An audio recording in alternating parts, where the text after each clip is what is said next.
There are a few ways to think about the edge of the solar system. One is with the extent of the solar wind.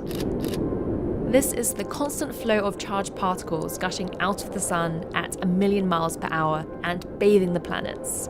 The wind forms a giant protective bubble around our solar system, known as the heliosphere. This huge region surfs through the Milky Way, shielding us from interstellar radiation and creating an environment that helps life on Earth to flourish. But its borders aren't fixed. Around 11 billion miles from Earth, far past the planets, solar wind pushes against interstellar space. Scientists have been monitoring this boundary over the past decade, and they're seeing it change with the sun's activity.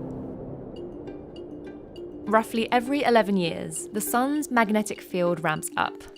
This is known as the solar cycle, and at the peak, the sun's magnetic poles flip. North becomes south and vice versa. This cycle causes the sun's activity to sway from calm to turbulent with an abundance of flares and eruptions, which in turn affects the solar wind. Changes from the sun can make the solar wind gust hard. When it does, the heliosphere expands like a balloon. Over the past solar cycle, scientists mapped what that looked like. To understand these maps, you need to know how we observe the edge of the solar system. Scientists use NASA's Interstellar Boundary Explorer, or IBEX. About the size of a bus tyre and in the orbit around Earth, IBEX maps the heliosphere with a process similar to sonar. But instead of using sound to detect objects, it uses the echo of solar wind variations. For example, starting in 2014, there was a huge and prolonged increase in solar wind pressure.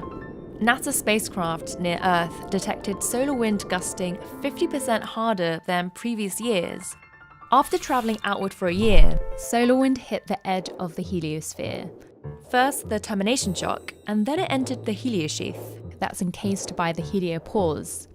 Solar wind particles spent another year or so in this region.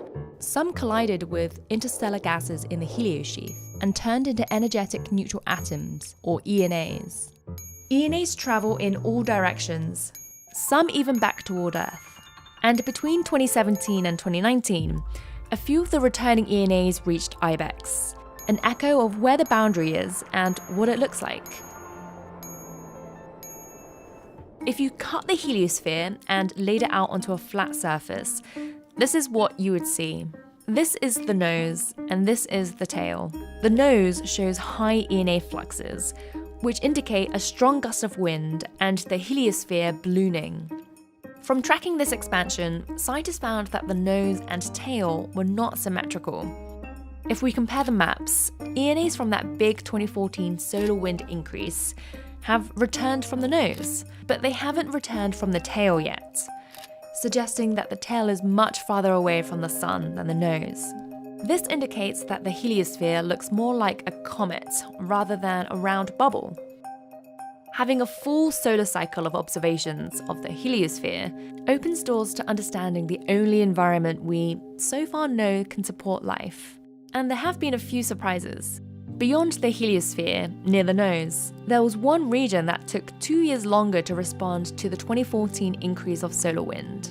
Scientists think these ENAs bounced out of the heliopause and into interstellar space before heading back toward Earth.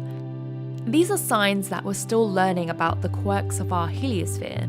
But one thing's for sure, these characteristics could tell us about the key ingredients for life around a star.